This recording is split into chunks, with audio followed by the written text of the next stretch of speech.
Queremos saudar a todos com a paz do Senhor Jesus, recebê-los com muita alegria nessa noite, também aqueles que nos acompanham pela internet, e convidá-los a abrir a Escritura no livro do profeta Amós, capítulo 5, e nós vamos do verso 21 até o verso 27.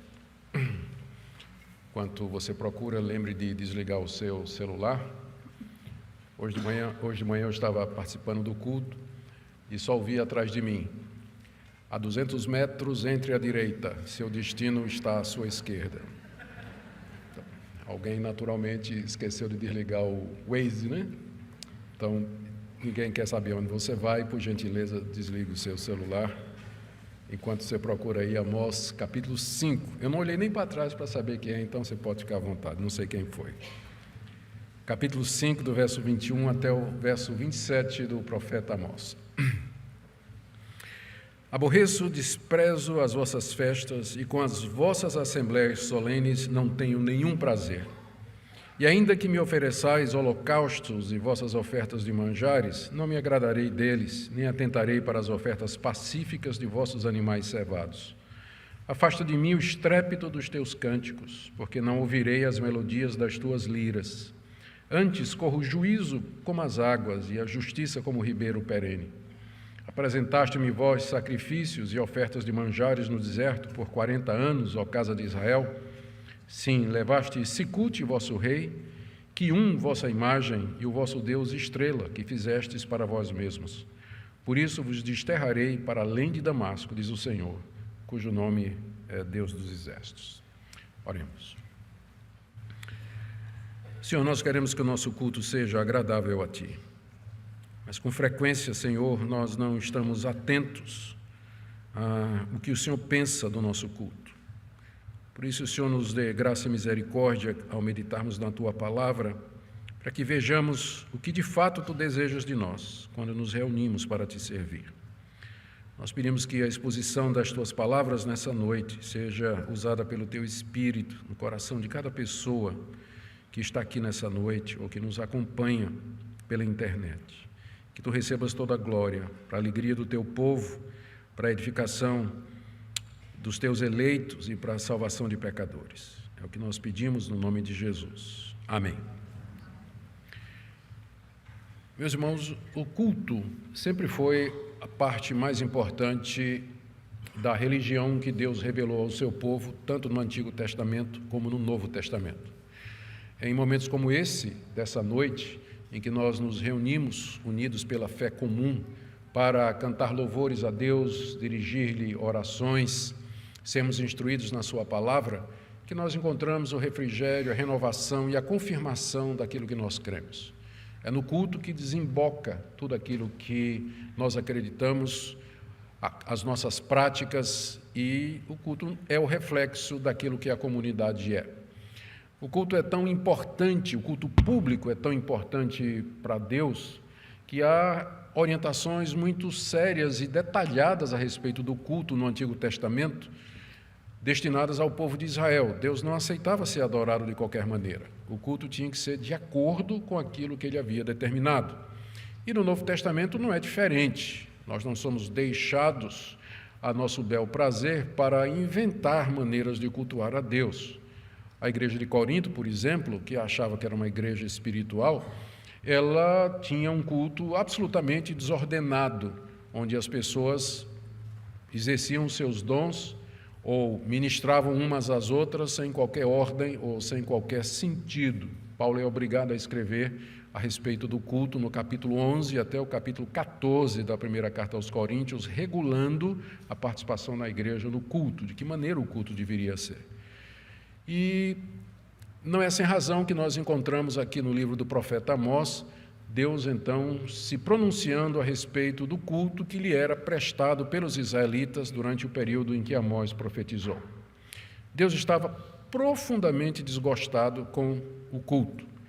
Os cultos eram festivos, eram bastante concorridos, havia abundância de sacrifícios, de ofertas e tudo mais, mas Deus estava absolutamente desagradado com tudo o que estava fazendo.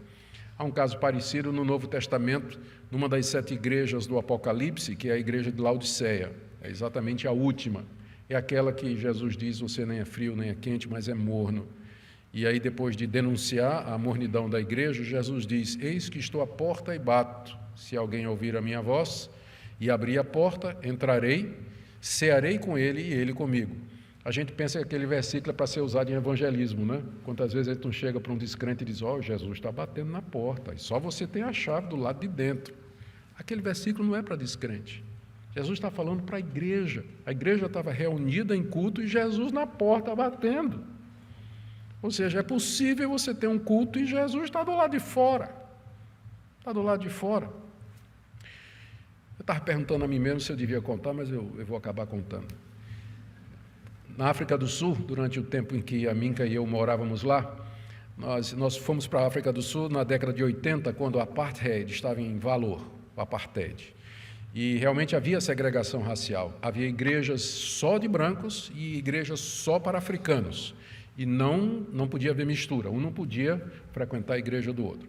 Aí eu vi essa história de que um dia um africano passando lá em Pretória, uma das capitais, ele via essa igreja maravilhosa, né, bonita, uma arquitetura maravilhosa, bem religiosa, vitrais, e ele ficou assim, impressionado com a igreja. Aí tocou a campainha, o pastor veio à porta, era um pastor branco. E o africano então disse, pastor, eu gostaria de ser membro da igreja. O pastor levou um susto na África do Sul, né? Pleno apartheid, mas não querendo ser indelicado, ele disse para o africano, vamos fazer o seguinte, você volta para casa e pergunta a Deus se é aqui que você deve cultuar. E quando você tiver a resposta, você venha. O africano disse, tá bom. Passou uma semana, duas, não voltou. Um dia o pastor, lá no mercado, na rua, na feira, em algum lugar, encontrou o africano. Disse, meu amigo, tudo bem? Disse, tudo bem, pastor. Eu estou curioso. Você não voltou lá na igreja? Você fez o que eu disse? Fiz, pastor. E você falou com Deus, perguntou se era lá que você devia cultuar? Disse, falei, pastor. E o que é que Deus disse? Pastor, Deus disse o seguinte, faz 50 anos que eu quero entrar naquela igreja e não consigo. Tu quer entrar agora?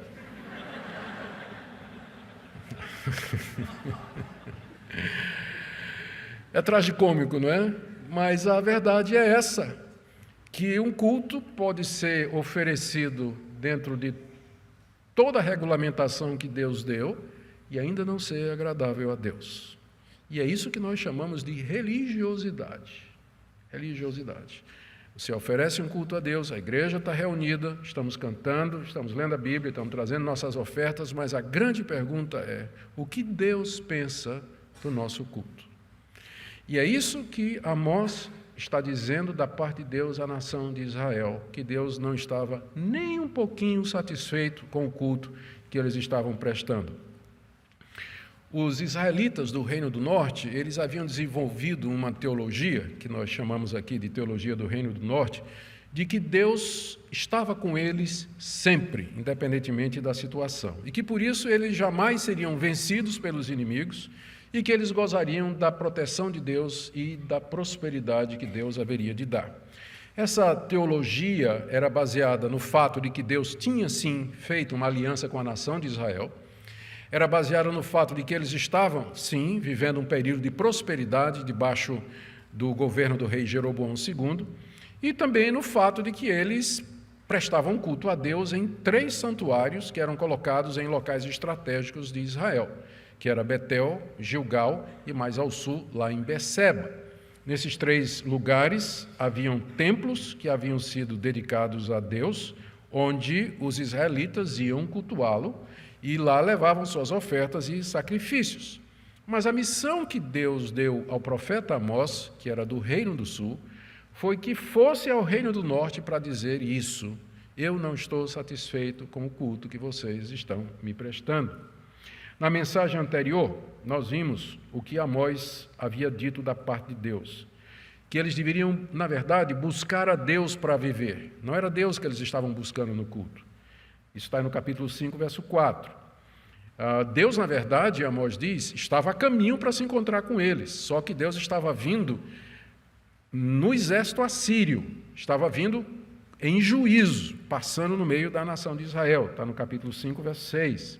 e que eles deveriam se preparar para esse encontro com Deus. Capítulo 4, verso 11, capítulo 5, verso 18, mensagens anteriores, onde o profeta estava dizendo da parte de Deus: vocês pensam que eu estou com vocês, mas eu não estou. Vocês estão até dizendo que venha o dia do Senhor. Tudo bem, eu vou, mas vocês não vão gostar quando eu chegar, porque eu virei em juízo.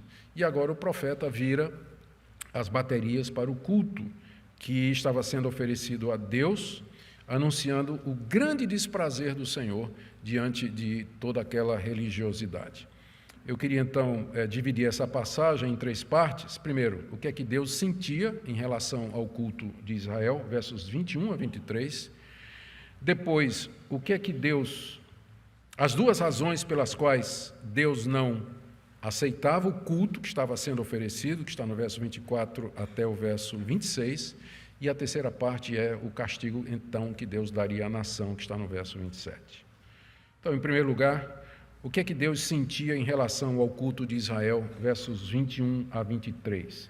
Vamos relembrar mais uma vez o que é que nós sabemos já a respeito daqueles cultos. Como eu disse, eles eram oferecidos em 3 lugares estratégicos: Betel, Gilgal e Berseba. E nesses lugares, o culto que era oferecido a Deus era uma imitação daquele culto que era feito no Reino do Sul, Judá, lá no Templo de Jerusalém. Era um culto sincrético. Eles, ao mesmo tempo que adoravam a Deus, eles faziam isso através da imagem de um bezerro de ouro. Tinha um bezerro de ouro em Betel e outro bezerro de ouro em Gilgal. Em Betesda não havia bezerro de ouro, mas havia o culto a outros deuses que era feito junto com o culto a Deus. É o que a gente chama de sincretismo. Um exemplo moderno hoje do que seria sincretismo, muito próximo de nós, é a queixa que muitos católicos romanos têm de que boa parte dos que se declaram católicos romanos, na verdade, são espíritas. Eles vão para a Igreja Católica, participam dos rituais da Igreja Católica, mas durante a semana vão para os centros espíritas e praticam o espiritismo. Há uma queixa, inclusive, dos padres e dos bispos, né, desse sincretismo da teologia católica e do espiritismo, que é muito popular no Brasil. Era alguma coisa parecida que estava acontecendo em Israel. Ao mesmo tempo que eles adoravam a Deus, eles adoravam a Deus através dos 2 bezerros de ouro e ofereciam culto a outros deuses também.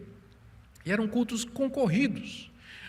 Eu imagino que esses santuários deveriam lotar durante as grandes festas, as romarias, né, os dias marcados para essas festas, eles deveriam transbordar de gente.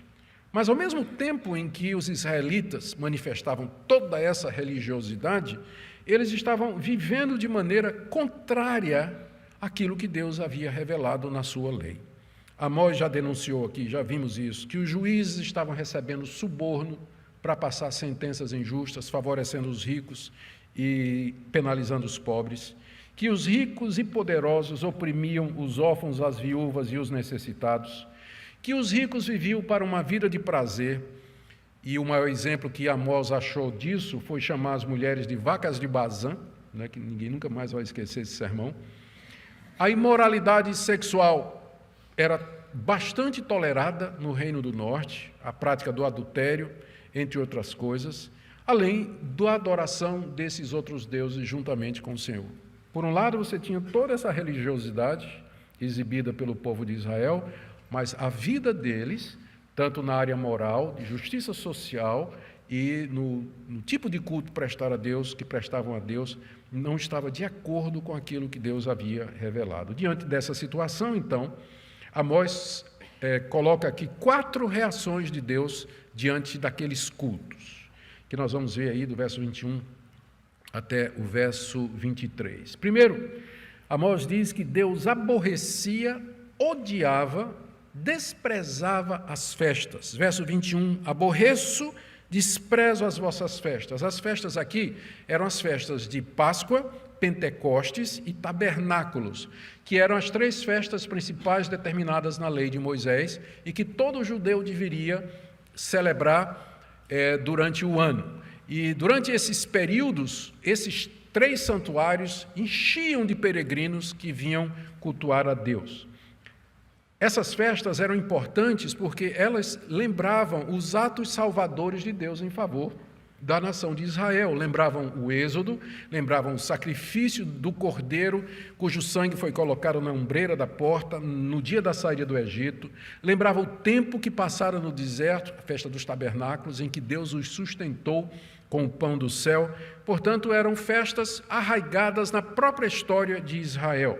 Mas agora, o próprio Deus que havia determinado essas festas como comemoração e memória dos seus atos salvadores, ele diz que ele aborrecia e desprezava o momento quando o povo se reunia para celebrar, sacrificar e ofertar. Aborrecer aqui significa, de fato, odiar. É interessante que é a mesma palavra que aparece no verso 10 do capítulo 5, quando Amós diz assim: vocês aborrecem na porta os que vos repreende e abominais o que fala sinceramente, se referindo ao fato de que os juízes aborreciam aqueles que vinham procurar justiça no tribunal que era colocado na porta da cidade, no portão da cidade. É a mesma palavra que também aparece aí no verso 15: aborrecei o mal e amai o bem, indicando que os israelitas estavam fazendo o contrário, eles estavam aborrecendo o bem e fazendo o mal. Então, porque eles estavam aborrecendo o pobre e aborrecendo o bem, Deus agora aborrecia o culto deles. É a mesma palavra: eu aborreço as festas que vocês estão me trazendo. Essa era a primeira reação de Deus. A segunda, ainda no verso 21, Deus diz: com as vossas assembleias solenes não tenho nenhum prazer, onde a gente aprende que o propósito do culto é agradar a Deus. É para isso que nós nos reunimos aqui, é para agradar a Deus. E Deus aqui diz: eu não tenho o menor prazer no culto de vocês. Se vocês vieram aqui para me agradar, feio, não deu. Eu não tenho o menor prazer no culto de vocês. Essas assembleias solenes mencionadas aí eram reuniões do povo em diversas partes do calendário israelita, como festa de lua nova e sábados, quando o pessoal fazia sacrifícios de animais a Deus. É interessante que esse verbo aqui, ter prazer, no Antigo Testamento, ele no contexto de culto, geralmente se refere ao fato de que Deus aspirava o cheiro dos animais queimados e ele tinha prazer nisso, ele se agradava. Então, a gente poderia traduzir essa expressão aqui: não tenho prazer nas suas assembleias solenes, da seguinte maneira: não estou cheirando bem. Ou seja, o que eu estou sentindo é um fedor. E esses sacrifícios que vocês estão queimando nas ofertas, longe de ser um aroma agradável para mim, na verdade é um mau cheiro de carne podre, de carniça, nhaca. É isso que eu estou sentindo quando vocês estão queimando animais diante de mim. Terceira reação de Deus está aí nos versos 22 a 23. Deus não se agradaria deles, nem dos sacrifícios que eles trouxessem para apaziguá-los. 22 e 23. Ainda que me ofereçais holocaustos, vossas ofertas de manjares, não me agradarei deles, nem atentarei para as ofertas pacíficas de vossos animais cevados. Aqui Amós menciona das cinco principais ofertas que os judeus eram orientados a trazer para Deus. Quais são elas? Primeiro, holocaustos, aí no verso 22. Ainda que me ofereçais holocaustos. O holocausto era quando o sacerdote abatia o animal e queimava o bicho todo no altar, todinho. Ele era abatido, o sangue era escorrido, então ele era colocado em cima do altar do holocausto e ali ele era completamente consumido e o cheiro daquele animal queimado inteiramente, ele subia até a presença de Deus, que aspirava, humanamente falando, aquele cheiro e se agradava daquele holocausto que era oferecido pelo pecado do povo. Amós está dizendo que ainda que Israel traga holocaustos, Deus não vai aceitar.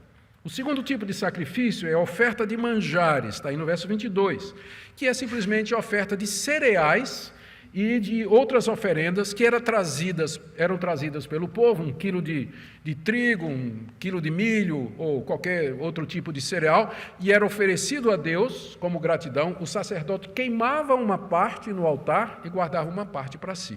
Aquilo fazia parte também dos sacrifícios que Deus havia mandado. Deus está dizendo, ainda que vocês façam isso, eu não vou aceitar. Terceiro lugar, ofertas pacíficas de animais cevados, engordados, está aí no final do verso 22, Deus está dizendo, nem atentarei para as ofertas pacíficas de vossos animais cevados. Por que é chamado de oferta pacífica? Esse sacrifício de animal era diferente do holocausto. No holocausto, o bicho todo, o animal todo era queimado. Mas na oferta pacífica, uma parte era queimada e a outra parte o adorador comia ali na presença de Deus, como se indicasse que ele e Deus haviam sentado à mesa para comer a mesma refeição. Ou seja, eles estavam em paz, porque ninguém chama o inimigo para comer na sua casa. Então, ofertas pacíficas, o adorador comia um pedaço do animal, a outra parte era queimada no altar, simbolizando aquele momento em que Deus e o adorador sentavam ao redor da mesa para ter uma refeição, para ter um momento de comunhão. E Deus está dizendo, não adianta vir buscar a paz comigo, porque eu não vou aceitar. Não atentarei para as vossas ofertas pacíficas de animais cevados, animais gordos. E a quarta reação de Deus, está aí no verso 23, afasta de mim o estrépito dos teus cânticos, porque não ouvirei as melodias das tuas liras. O Senhor devia estar brabo mesmo, né? Ele diz, olha, afasta. A palavra estrépito aqui é barulho. Barulho no hebraico, ou seja, Deus estava ouvindo a música deles e para Deus era barulho, irritante. Deus não queria ouvir aquele tipo de coisa. As músicas, elas eram cantadas geralmente durante a oferta dos animais, durante os holocaustos e ofertas pacíficas. Os levitas então entoavam cânticos de louvor a Deus, geralmente acompanhados pela lira. E isso estava de conformidade com as leis levíticas, mas apesar disso, Deus diz que ele não queria ouvir aquilo. Olha a expressão do verso 23, afasta de mim, não ouvirei as melodias das tuas liras. Que surpresa, né, para nós, se nós de repente pudéssemos ouvir Deus dizendo assim, eu não estou gostando do louvor de você, pode parar de cantar, pode parar a música, não tenho o menor interesse. Isso que vocês estão cantando é barulho nos meus ouvidos, não é melodia agradável. São as 4 reações de Deus diante do culto que estava sendo oferecido. Relembrando, aborreço e desprezo, verso 21, não tenho prazer, final do verso 21, não me agradarei, verso 22, não atentarei, verso 22, afasta de mim, verso 23, não ouvirei, verso 23. Essa é a reação de Deus. O problema, vejam, não era que o culto que estava sendo oferecido estava fora do padrão. Na verdade, holocaustos, oferta de cereais, ofertas pacíficas, melodias ao som de lira, isso tudo estava previsto na lei de Moisés e mais tarde, quando Davi introduziu no culto os instrumentos musicais. Estava de acordo, ou seja, de acordo com o princípio regulador, o culto deles estava correto. Eles não estavam fazendo tecnicamente nada errado. Entretanto, Deus não estava se agradando. Por quê? Agora vem a segunda parte da mensagem, as 2 razões que Deus apresenta, pelas quais ele não aceitava o culto que o seu povo estava lhe propondo. A primeira delas é que Deus estava atento aos pecados sociais cometidos em Israel. Veja o que diz o verso 24. Antes, ou seja, em vez de vocês virem aqui para me prestar culto, corra o juízo como águas e a justiça como ribeiro perene. Que o juízo e a justiça corram como águas aqui se referindo a uma inundação, uma enchente repentina. Sim, que o juízo e a justiça flua como um ribeiro perene, que nunca para de correr, como um rio caudaloso, que nunca se seca. Em outras palavras, Deus está dizendo, eu prefiro muito mais que vocês pratiquem a justiça e o juízo do que vocês se reúnam aqui todo sábado ou todo domingo para me cultuar. Eu não vou aceitar o culto de vocês enquanto vocês não viverem de acordo com os meus mandamentos, vocês têm que praticar a justiça, vocês têm que fazer o juízo. No contexto do que Amós está dizendo aqui, no verso 24, antes corra o juízo como águas e a justiça como ribeiro perene, significa, primeiro, arrependimento da parte dos juízes, por conta do suborno que eles recebiam para passar sentença falsa.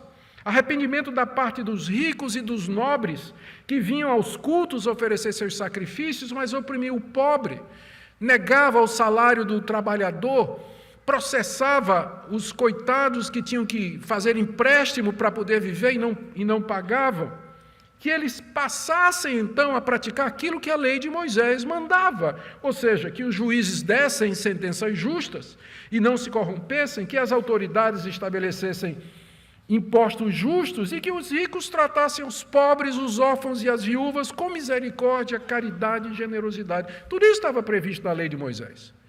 Ou seja, Deus disse, vocês acham que eu gosto tanto assim de culto, que eu vou fechar os olhos para ver o que é que vocês estão fazendo durante a semana? Vocês acham que eu sou o Senhor só do culto? Eu sou o Senhor da vida de vocês. A vida de vocês como um todo é culto para mim. Eu sou o Senhor de cada área da vida de vocês. Deus não compartimentaliza, ou seja, essa parte aqui é minha e o resto é sua, você pode viver a sua vida como quiser. Não. Ou Ele é dono completo de nós, ou Ele é Senhor absoluto de tudo o que somos, ou Ele não é. Por isso, eu não aceito o culto de vocês. Por quê? Porque vocês estão praticando injustiça, vocês são insensíveis, vocês são materialistas, vocês pensam só no prazer de vocês, vocês buscam só o interesse de vocês não se incomodam com quem está sofrendo, vocês não veem a necessidade do pobre e do aflito no meio de vocês, coisas com as quais eu me importo, diz o Senhor. A segunda razão que Amós apresenta aqui, no verso 25 e 26, é que a paciência de Deus já havia se esgotado com Israel por conta da idolatria persistente do povo de Deus. Queridos, Israel nunca se curou da idolatria que ele havia aprendido no Egito, onde passou 430 anos. Vocês conhecem a história de como Jacó, com seus 12 filhos, migrou para o Egito, quando José, então, era o segundo lá naquele reino. E os filhos de Jacó se multiplicaram e a nação cresceu, se expandiu durante 430 anos. Pensa, é muito tempo. E lá o conhecimento que José tinha e Jacó tinha, os patriarcas tinham de Deus, foi se perdendo. Tanto é que quando Moisés apareceu lá para dizer que Yahweh, o Deus de nossos pais, me enviou, ele disse, mas quem é esse Deus? É o Deus dos nossos pais, que fez uma aliança com Abraão, Isaque e Jacó. Durante 430 anos, os filhos de Israel aprenderam a adorar os deuses do Egito. E então, mesmo depois que Moisés mostra, através daqueles sinais e prodígios, as pragas, que o Deus da aliança, o Deus dos pais, era superior aos deuses falsos do Egito, ainda assim esse povo continua com o coração consumido pela idolatria. Tanto é que na primeira oportunidade que eles tiveram, fizeram um bezerro de ouro e disseram para Arão, pega esse bezerro, esse é o Deus que nos tirou da terra do Egito e nos leva de volta para o Egito. Enquanto isso, Moisés estava lá no alto do monte recebendo os 10 mandamentos e o povo lá embaixo já estava se corrompendo na idolatria. E os 40 anos no deserto foram anos também em que a idolatria não se apartou do povo de Israel.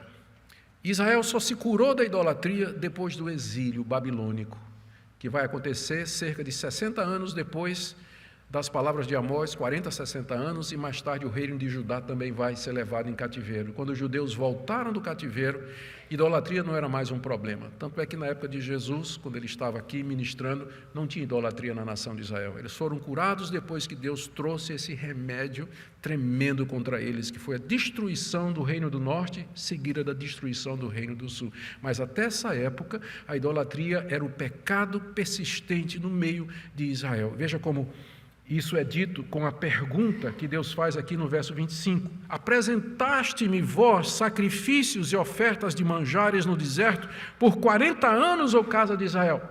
É como se Deus dissesse, foi a mim mesmo que vocês apresentaram sacrifícios e ofertas durante aqueles 40 anos no deserto. Muito embora grande parte da legislação que Deus passou a Moisés sobre sacrifícios e ofertas era para quando o povo entrasse na terra, quando aí haveria produtos, haveria trigo, haveria mais animais e tudo mais. Ainda assim, durante os 40 anos no deserto, havia adoração a Deus. Nós lembramos pelo menos um episódio, não é, em que dois filhos de Arão quiseram entrar no tabernáculo e oferecer a Deus incenso falso, com fogo estranho, e eles foram consumidos. Então tinha culto a Deus durante os 40 anos no deserto. Mas Deus está perguntando, foi realmente a mim que vocês trouxeram essas ofertas? E foi realmente a mim que vocês sacrificaram esses animais? Resposta, não. Dizendo, sim, na verdade, o que vocês fizeram, verso 26, vocês levaram Sicute, o vosso rei, Quium, a vossa imagem, e o vosso Deus estrela, que vocês fizeram para vocês mesmos. Ou seja, durante os 40 anos no deserto, Israel, por um lado, oferecia sacrifícios a Deus, como Moisés havia determinado, mas o coração continuava com aqueles deuses que eles haviam aprendido lá no Egito. No Novo Testamento nós encontramos Estevão falando sobre esse fato. Abra aí no livro de Atos, marca com o dedão aí Amós 5 e abre aí em Atos, capítulo 7. Estevão, o primeiro mártir, sendo confrontado pelos judeus, ele acusa os judeus de dureza de coração, de que eles sempre foram duros de coração. E ele cita esse episódio aqui, ele cita essa passagem de Amós. Atos, capítulo 7, verso 42, Estevão dizendo, Deus se afastou deles. Vamos começar no verso 41 para dar o contexto. Naqueles dias de Moisés, eles fizeram um bezerro e ofereceram sacrifício ao ídolo, alegrando-se com as obras das suas mãos. Mas Deus se afastou e os entregou ao culto da milícia celestial. Ou seja, Deus os entregou para que eles adorassem o sol, a lua, as estrelas, os astros, os deuses que representavam aqueles astros. Como está escrito no livro dos profetas, só que agora ele vai citar, o livro dos profetas aqui é Amós. Ó casa de Israel, porventura me oferecestes vítimas e sacrifícios no deserto pelo espaço de 40 anos? Acaso não levantastes o tabernáculo de Moloque e a igreja do deus Renfã, figuras que fizeste para as adorar? Por isso vos desterrarei para além da Babilônia. Estevão aqui nos ajuda a interpretar essa passagem. Ele aqui está dizendo que durante aqueles 40 anos no deserto, o povo de Israel adorava as milícias celestiais, ou seja, os deuses dos poderes aéreos, os deuses das estrelas. E aqui Estevão renomeia os dois deuses que Amós menciona. Amós menciona primeiro Sicute. Sicute era considerado o deus rei, como ele diz aqui claramente, não é? Levaste Sicute, vosso rei, e era provavelmente o Sakute, que era o deus de guerra dos assírios, que é o mesmo deus Moloque, que era o deus fenício do sol.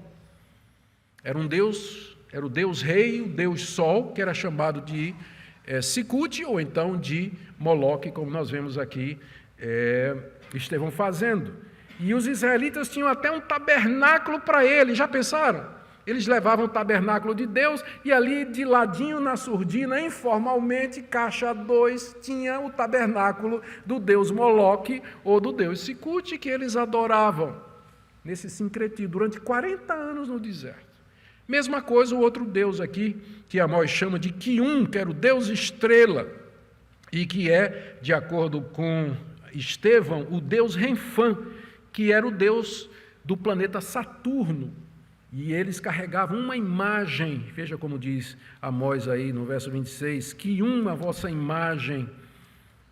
E aí, voltando para Atos, capítulo 7, 43, Estevão diz, levantaste o tabernáculo de Moloque e a estrela do deus Renfã, figuras que fizeste para as adorar. Esse era o pecado de Israel. Esse era o problema com o culto de Israel. Era um culto sincrético. Era um culto em que aparentemente era para Deus, mas queimando por baixo como fogo de monturo.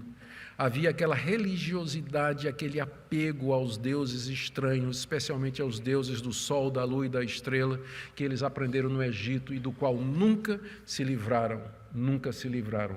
E eles mesmos tinham feito essas imagens, eles não conseguiam ver a diferença. O culto a esses deuses, como eu disse, e muitos outros, sempre foi praticado por Israel, depois que saiu do Egito. E continuava nos dias de Amós. Adoravam bezerro de ouro em Betel e Gilgal, e adoravam outros deuses nos santuários que foram edificados por Jeroboão nos altos em Israel, como, por exemplo, ao deus Baal.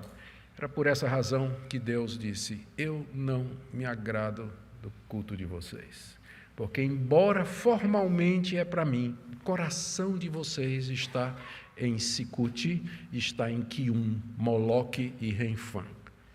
Eu apareço apenas de fachada, mas na verdade, no coração, vocês são idólatras. Por último, então, queridos, o castigo que Deus então mandaria para esse povo. Deus mandaria um castigo porque Ele está preocupado, sim, com a maneira pela qual o seu povo o cultua. E esse era um problema que era só dos israelitas.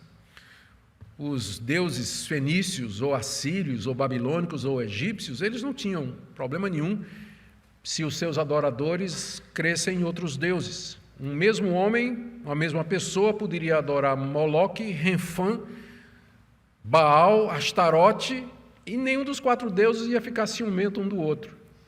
Mas Deus é o único Deus ciumento no Antigo Testamento. Ele queria exclusividade. Ou você me adora a mim, ou não me adora de maneira nenhuma. Por isso era um problema. E Deus sempre se preocupou com o culto que deve ser oferecido a Ele, e por isso então que Ele castiga Israel por conta disso. A paciência dele tinha chegado ao fim, diante das opressões, injustiças, da idolatria incurável da nação de Israel, e o nome dele, e não é sem razão, Ele é o Senhor dos Exércitos, verso 27, por isso, por conta da injustiça que vocês cometem, dos pecados sociais e da idolatria associada ao meu culto, por isso, eu vos desterrarei para além de Damasco, diz o Senhor, cujo nome é o Deus dos exércitos. Não é significativo? Deus dos exércitos significa o Deus que criou o exército dos céus. Ele criou os céus, criou a lua, as estrelas, criou o sol, criou os astros, criou as galáxias. Em vez de adorar o Deus que criou todas estas coisas, os israelitas estavam adorando a criação em vez de adorar o Criador. O Deus dos exércitos, então, zeloso do seu nome, diz: eu não vou aceitar que vocês adorem a criação. O que é que eu vou fazer? Eu vou desterrar vocês. Desterrar significa tirar da terra e mandar embora. E vou desterrar vocês para além de Damasco. Esse era o castigo de Deus. Eles seriam levados para a Síria. E os seus cultos, então, haveriam de cessar. E, finalmente, Deus ia ter sossego. O barulho ia parar nos ouvidos de Deus. Deus ia parar, então, de ficar incomodado com aquilo que o povo estava fazendo. A solução era essa: já que vocês não mudam, eu vou tirar vocês daqui e vou mandar vocês embora, porque eu não aguento mais ouvir o culto de vocês. Esse era o castigo de Deus. Gente, o que é que nós podemos aprender aqui?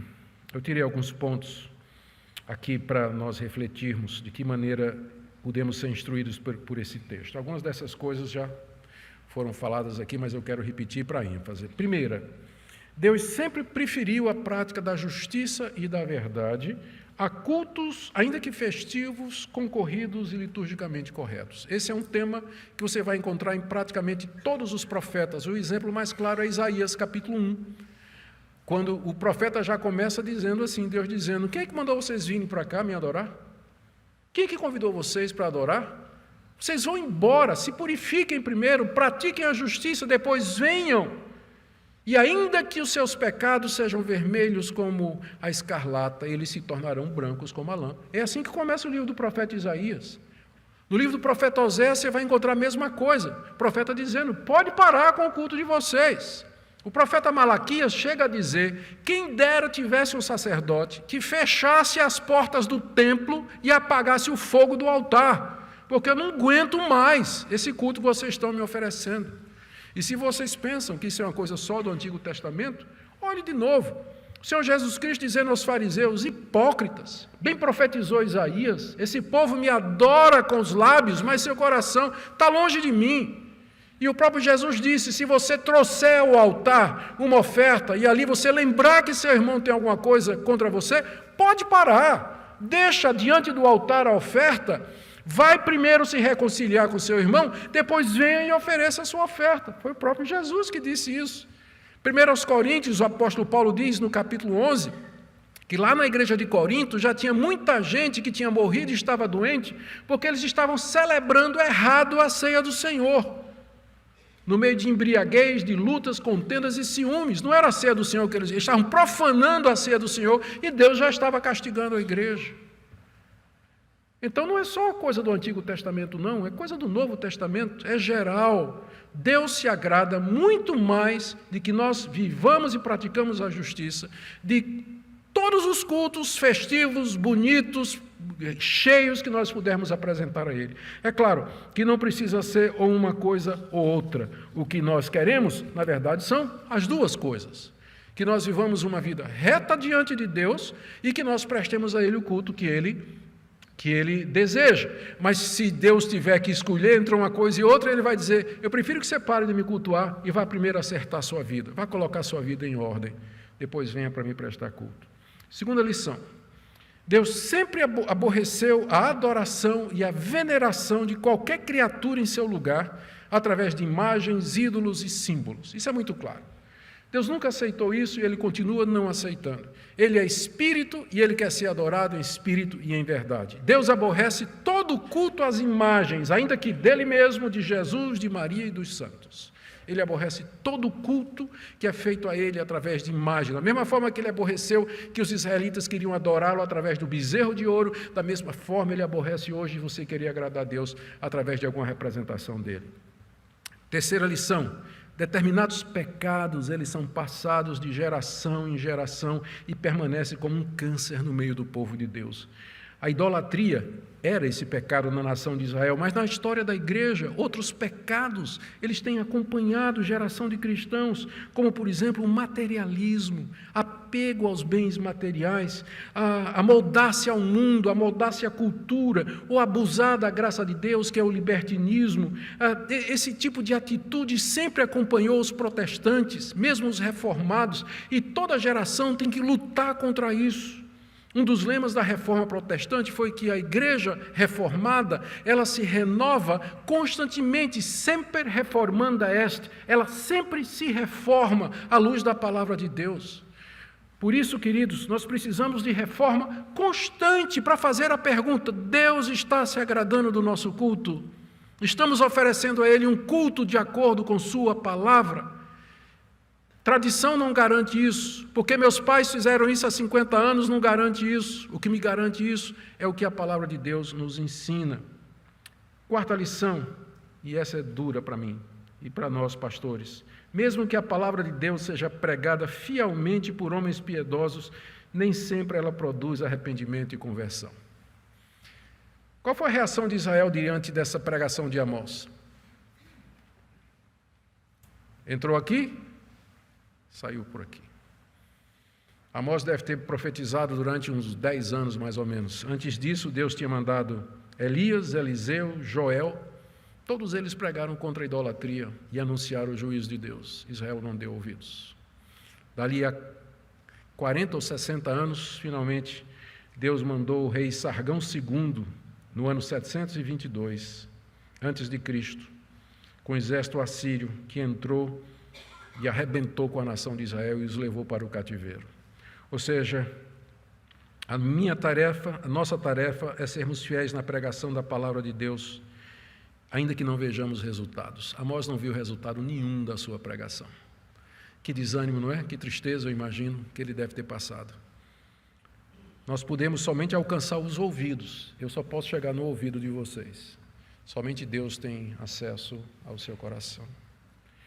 E, por último, foi essa dureza de coração e resistência ao Espírito Santo dos judeus que os levaram finalmente a rejeitar Jesus Cristo. Esse é o ponto de Estevão, lá no sermão de Atos capítulo 7.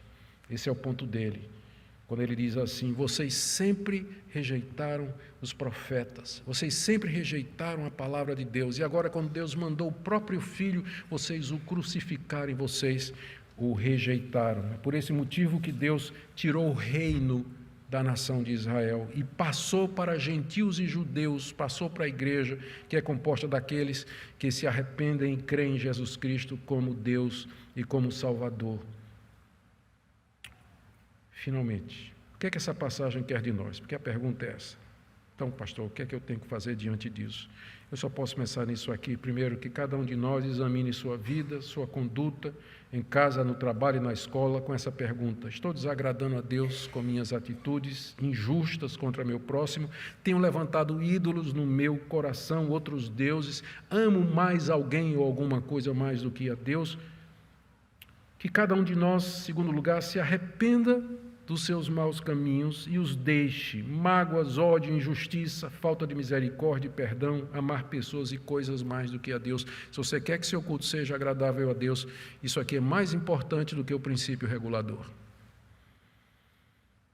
Que venhamos a Deus quebrantados e em fé, certos de que encontraremos perdão, reconciliação e renovação mediante a obra completa do nosso Senhor e Salvador Jesus Cristo. Eu me perguntei onde é que está o Evangelho nessa passagem, porque eu sou um pregador do Evangelho e não da lei. O Evangelho está aqui no fato de que o Senhor Jesus Cristo, Ele já se ofereceu a Deus, Ele é o cumprimento dessas ofertas, dos holocaustos, ofertas pacíficas, ofertas de manjares. Ele já se ofereceu a Deus. Ele já prestou a Deus um culto completo, Ele nos abriu o acesso à presença de Deus, onde nós podemos chegar, arrependidos, lavados pelo seu sangue, renovados, para prestarmos a Deus um culto em espírito e em verdade, como Ele deseja. Creia nisso. Nós podemos começar, nós podemos nos renovar espiritualmente e dar a Deus, de fato, um culto que é reflexo de uma vida comprometida com Ele.